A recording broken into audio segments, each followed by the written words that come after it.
Saya ingin katakan kepada saudara bahwa peristiwa ini atau kebangkitan Yesus adalah sebuah peristiwa yang sangat amat penting di dalam iman Kristen. Saya tidak tahu berapa banyak dari saudara yang menyaksikan video ini. Kebanyakan mungkin adalah orang-orang Kristen yang sejak lahir, dan saya adalah salah satunya. Saudara, kita menerima fakta kebangkitan Yesus atau kisah kebangkitan Yesus sejak sekolah minggu, sejak kecil. Dan kita menelannya bulat-bulat bahwa oke, Yesus bangkit. Tetapi saudara-saudara, pernahkah kita berpikir dengan nalar kita, kenapa Yesus bangkit? Kenapa harus demikian? Yang kedua, apakah benar bahwa Yesus bangkit? Ini adalah satu peristiwa yang mungkin harus kita coba telusuri lagi. Apa signifikansinya? Nah, saudara, melalui video ini, saya ingin tunjukkan kepada saudara bahwa kebangkitan itu adalah sesuatu yang penting dan signifikan. Karena kebangkitan Yesus itu adalah sebuah fakta sejarah. Kebangkitan Yesus itu mengubah para murid secara radikal. Dan ini yang ingin saya katakan, saudara-saudara. Mungkin sebagian dari saudara yang menyaksikan video ini, sebagian dari engkau bertanya-tanya, apakah benar Tuhan itu ada? Sebagian dari engkau bahkan mulai ragu terhadap iman Kristen. Terhadap serangan dari luar, engkau mulai meragukan tentang kekristenan, tentang Yesus, tentang ketuhanan Yesus. Tetapi saya ingin katakan kepada saudara, engkau berada pada tempat yang tepat karena saya ingin membagikan kepada saudara melalui perenungan pagi hari ini. Engkau akan menemukan klaim ketuhanan Yesus itu ya dan amin. Masuk akal secara rasio dan bisa dibuktikan melalui kebangkitan Yesus. Bagi saudara-saudara yang Kristen, saudara akan menemukan bahwa apa yang saudara percayai hari ini tentang Yesus adalah sesuatu yang benar, dan saya rindu membawa setiap kita untuk bersama-sama dengan para murid 2000 tahun yang lampau. Bagaimana mereka bisa menemukan iman itu sendiri kepada Yesus Kristus sebagai Tuhan melalui peristiwa kebangkitan. Oleh karena itu, saya berharap saudara bisa menyimak perenungan video perenungan ini sampai habis, sampai tuntas, dan kita tidak kehilangan makna Paskah atau kebangkitan Yesus. Saudara, kita akan mendasari perenungan akan kebangkitan Yesus ini dari kisah Yohanes pasal 20 ayat pertama sampai 8. Saya akan membacakan kepada setiap saudara-saudara. Demikianlah firman Tuhan. Pada hari pertama minggu itu, pagi-pagi benar, ketika hari masih gelap, pergilah Maria Magdalena ke kubur itu, dan ia melihat bahwa batu telah diambil dari kubur. Ia berlari-lari mendapatkan Simon Petrus dan murid yang lain yang dikasihi Yesus dan berkata kepada mereka, Tuhan telah diambil orang dari kuburnya, dan kami tidak tahu di mana ia diletakkan. Maka berangkatlah Petrus dan murid yang lain itu ke kubur. Ayat ke-6. Maka datanglah Simon Petrus menyusul dia dan masuk ke dalam kubur. Ia melihat kain kapan terletak di tanah. Sedang kain peluh yang tadinya ada di kepala Yesus tidak terletak di dekat kain kapan itu, tetapi agak di samping di tempat yang lain dan sudah tergulung. Maka masuklah juga murid yang lain yang lebih dahulu sampai ke kubur itu, dan ia melihatnya dan percaya. Sedemikian juga pembacaan firman Tuhan. Saudara, perenungan firman Tuhan ini kita mulai dengan sebuah peristiwa pertama kali di mana orang-orang sekeliling Yesus berjumpa dengan fakta kubur kosong. Firman Tuhan mengatakan pada hari pertama minggu itu. Hari pertama adalah hari Minggu. By the way, inilah alasan kenapa orang Kristen secara tradisi mengubah perayaan Sabat hari Sabtu itu ke hari Minggu. Karena hari Minggu adalah hari pertama, hari di mana mereka menyaksikan kebangkitan Yesus. Ya. Jadi itu ceritanya. Nah, pada hari pertama minggu itu ketika hari masih gelap, pergilah Maria Magdalena bersama-sama dengan, dalam bagian yang lain kita menemukan Maria yang lain, perempuan yang lain. Dan mereka menemukan bahwa batu itu telah diambil. Sebenarnya secara artinya tuh batu itu digeser. By the way juga, saudara-saudara, kubur pada saat itu tidak seperti kubur pikiran kita hari ini. Kubur itu kita pikir dimasukkan ke dalam tanah. Enggak. Pada zaman Yesus, kubur itu berada di lobang-lobang batu, di bukit. Jadi mayat itu akan diletakkan di sana, bukan dikubur, ya. Jadi makanya orang mengubur itu pakai batu yang kemudian menutup, batu besar yang kemudian menutup liang batu tersebut. Makanya kita menemukan bahwa batu itu digeser.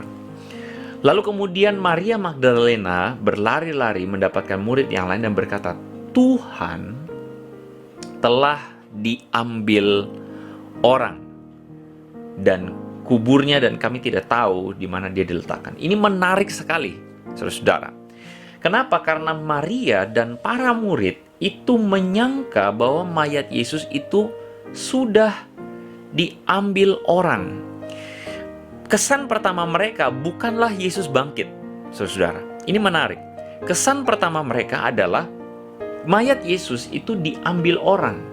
Para murid itu tidak memikirkan kemungkinan kebangkitan Yesus pada saat itu. Nah, itulah sebabnya kenapa tadi saya bilang di awal bahwa mereka menemukan fakta-fakta yang kemudian membuat mereka melihat kebangkitan dan percaya.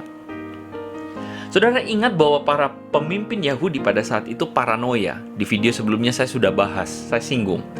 Kita menemukan di dalam Matius pasal 27 ayat 64, di situ dikatakan para imam kepala, orang Farisi, ahli Taurat pergi menghadap Pilatus, lalu mereka meminta Pilatus menjaga kubur Yesus. Kenapa? Karena mereka ingat dulu Yesus pernah bilang bahwa dia akan bangkit. Mereka tidak berpikir bahwa beneran Yesus bangkit karena mereka tidak menerima bahwa Yesus itu adalah Tuhan. Mereka mengatakan, murid-murid mungkin datang untuk mencuri mayat Yesus. Saudara perhatikan bahwa mereka sama sekali pun tidak berpikir bahwa Yesus akan bangkit.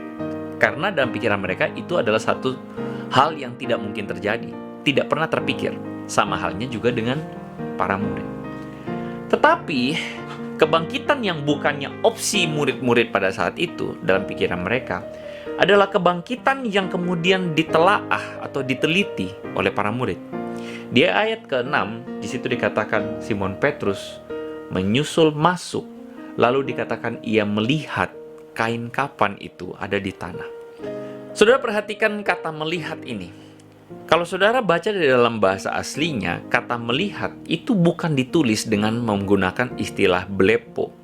Blepo itu adalah istilah bahasa Yunani yang menggambarkan melihat, ya. Tetapi dalam bagian ini penulis secara khusus menggunakan kata theoreo, artinya adalah melihat dengan menalar, melihat dengan berpikir, melihat dengan reasoning.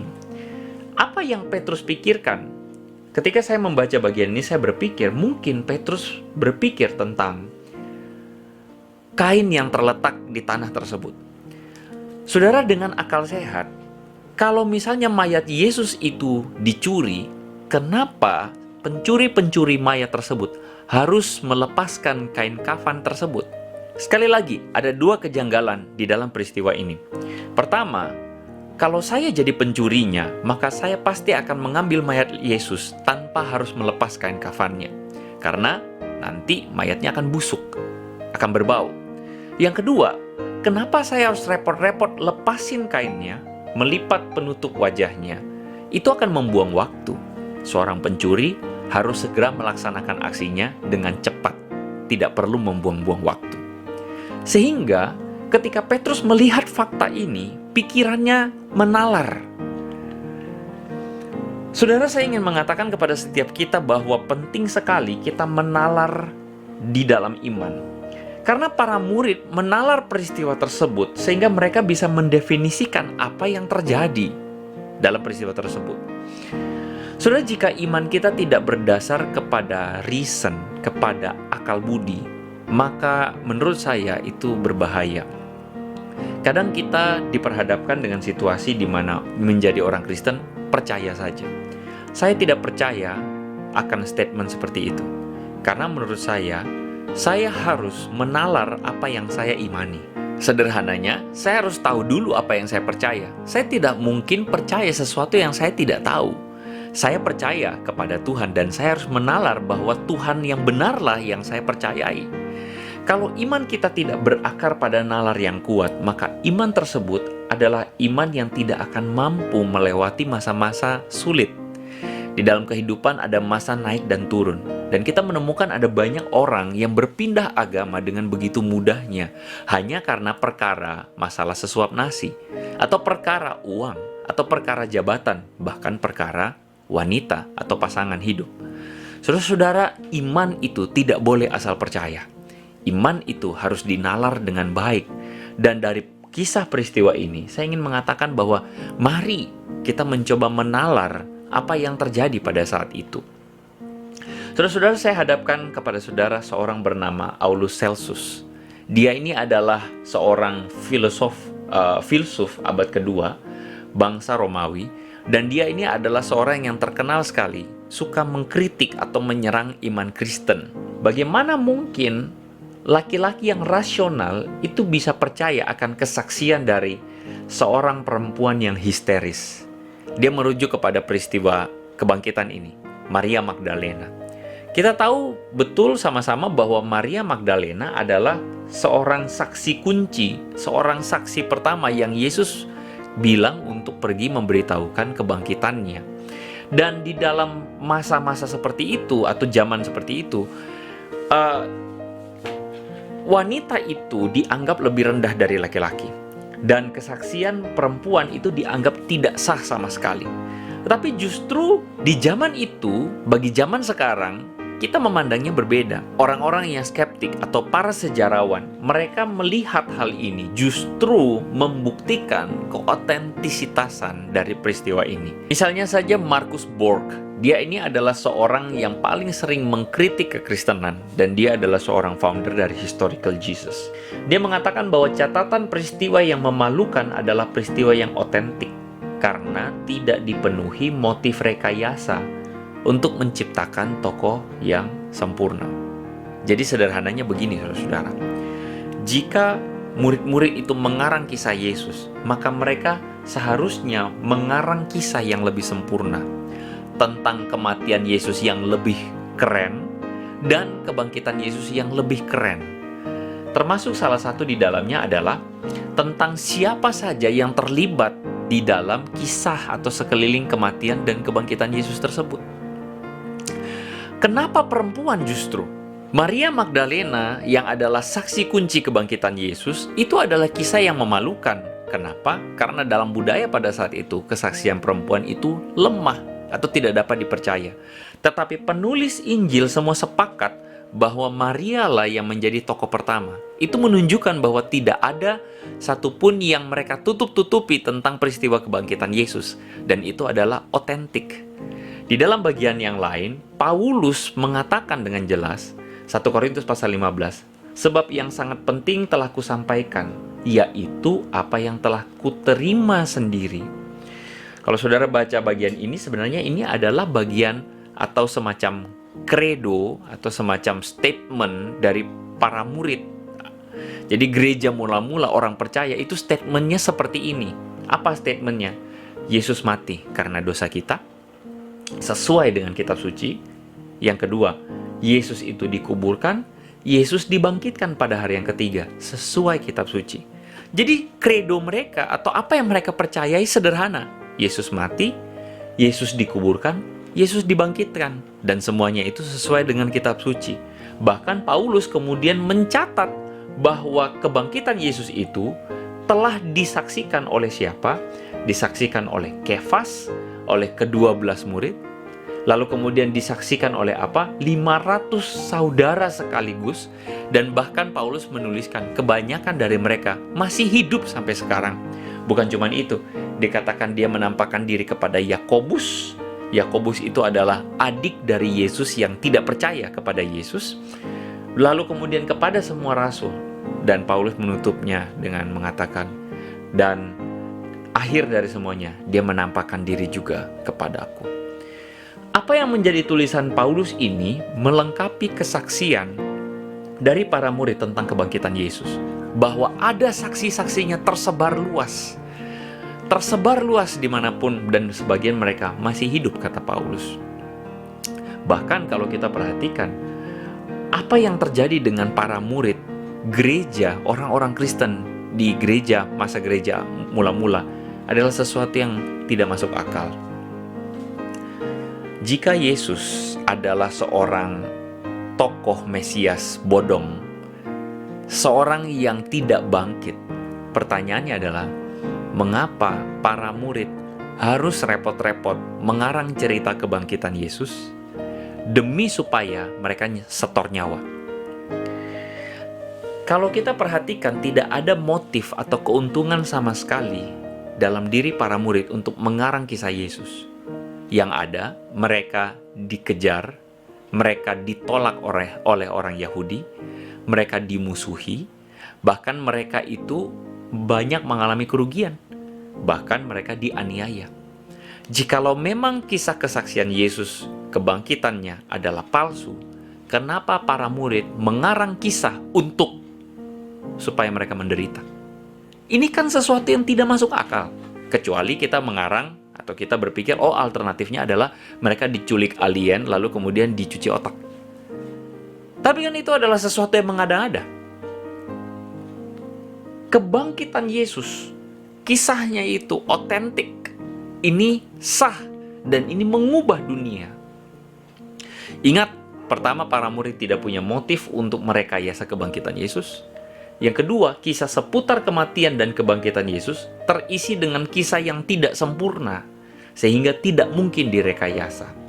Saksi mata dari kebangkitan Yesus tersebar luas di kalangan orang Kristen mula-mula, dan kebangkitan Yesus itu mengubah para murid untuk berani mempertaruhkan nyawa mereka tanpa ada keuntungan sama sekali buat mereka. Saudara-saudara, di tahun 1985 ada sebuah debat yang berjudul Did Jesus Rise from the Dead? The Resurrection Debate. Ini adalah sebuah debat yang mempertemukan dua tokoh. Yang pertama adalah Gary Habermas. Dia ini adalah seorang philosophical doctor dari Michigan State University, bertemu atau dijumpakan dengan seorang tokoh ateis bernama Anthony Flew.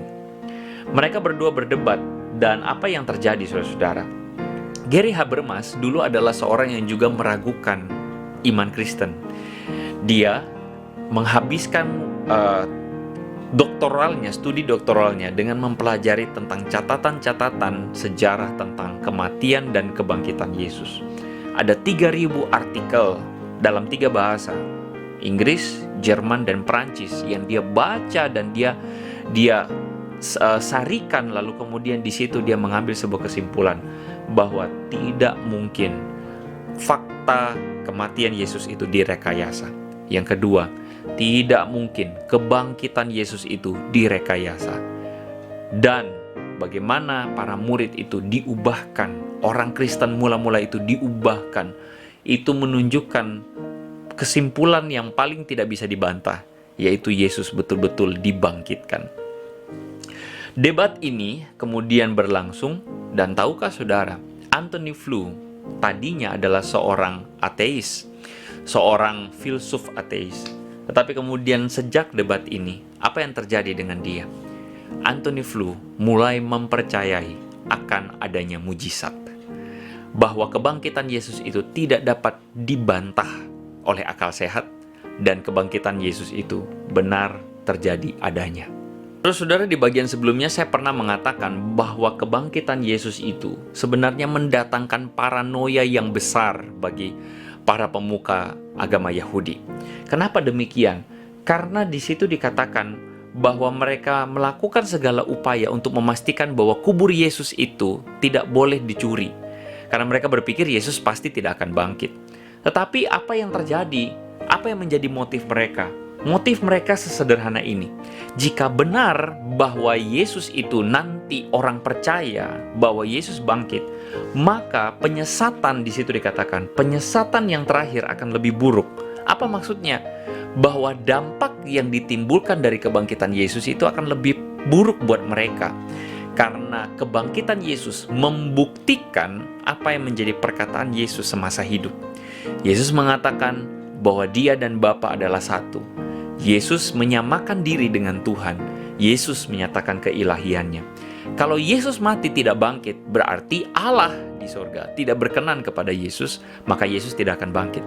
Tetapi justru yang terjadi sebaliknya. Jika Yesus bangkit, berarti Allah berkenan dengan perkataan Yesus itu. Maka berarti Yesus benar dan tidak berbohong dan tidak dibuat-buat tentang keilahiannya sendiri.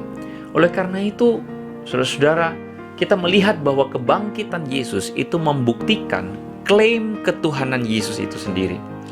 Kebangkitan Yesus itu mengubah cara para murid melihat Yesus. Sehingga dari sini, saya ingin katakan bahwa para murid ketika bersama-sama dengan Yesus, mereka mengalami iman yang bertumbuh secara gradual. Saya ulang. Ketika mereka bersama-sama dengan Yesus, mereka tidak memikirkan tentang kebangkitan Yesus karena bagi mereka itu tidak ada di dalam konsep mereka. Ketika Yesus mengatakan dia akan bangkit, mereka agak nggak ngeh. Tetapi ketika kebangkitan itu terjadi, itu membuat mereka mengerti semua, dan akhirnya mereka mulai menyusun segala puzzle di dalam pikiran mereka. Dan disitulah mereka menemukan, benar, Yesus ini Tuhan. Sebelumnya tidak ada manusia yang disembah sebagai Tuhan. Sebelumnya tidak pernah ada di dalam tradisi agama Yahudi. Tetapi para murid yang adalah orang-orang dari latar belakang agama Yahudi ini mengalami pemikiran yang berubah secara radikal, sehingga mereka akhirnya bisa melihat bahwa ternyata Tuhan menjelma jadi manusia, dan betul-betul Yesus itu adalah Tuhan. Dan disitulah tujuan hidup mereka itu diubahkan, saudara-saudara. Dan disitulah cara hidup mereka diubahkan. Sehingga kebangkitan Yesus ini menjadi sebuah tonggak sejarah yang mengubah kehidupan mereka. Mereka tidak pernah sama lagi. Saudara-saudara, dari perenungan firman Tuhan ini, saudara sudah melihat apa yang terjadi di sana. Saya sudah mengajak setiap kita untuk mencoba menempatkan diri menjadi para murid. Pertanyaannya adalah, apa yang menjadi makna kebangkitan Yesus bagi kita? Saudara, saya percaya bahwa saudara mempunyai pergumulan masing-masing di dalam hidupmu hari ini. Tetapi ketika saudara melihat bahwa Yesus itu Tuhan, dengan jelas dia menyatakan dirinya Tuhan dan membuktikan bahwa dia adalah Tuhan. Saudara, saya ingin mengatakan kepada saudara bahwa engkau memiliki Tuhan yang hidup, Tuhan yang sesungguhnya, Tuhan yang layak untuk dipercaya dalam segala keadaan.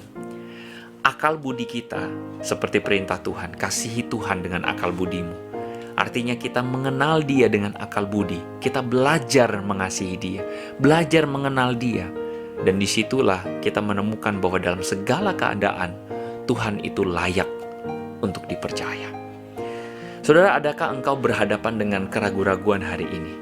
Saya ingin katakan kepada saudara, biar keraguanmu itu terjawab oleh kebangkitan Yesus. Saudara, adakah engkau hari ini mendapati kehidupan kekristenanmu itu hanyalah sekadar tradisi? Oh, saya Kristen sejak lahir. Oh, yang penting saya pergi ke gereja. Saudara, saya pikir perenungan firman Tuhan hari ini tentang kebangkitan Yesus seharusnya mengubah kekristenanmu dari kekristenan yang suam-suam kuku, kekristenan yang tradisi, menjadi kekristenan yang sejati. Karena engkau menemukan Tuhan yang sejati. Seharusnya fakta ini membuat kita semakin mengasihi Yesus. Fakta ini seharusnya membuat kita semakin teguh dengan iman kita. Fakta ini seharusnya membuat hidup kita mengalami kebangkitan dari hidup yang lama, bersatu dalam kebangkitan Yesus. Dan sebagai penutup, saya ingin menutup perenungan firman Tuhan ini dengan sebuah refleksi. Saya mengambil sebuah lagu yang di awal tadi, In Christ Alone, dalam Kristus. Saya pikir lagu ini cukup merefleksikan dengan baik apa yang kita bicarakan hari ini. Selamat menikmati, selamat merenung. Tuhan Yesus memberkati setiap saudara-saudara.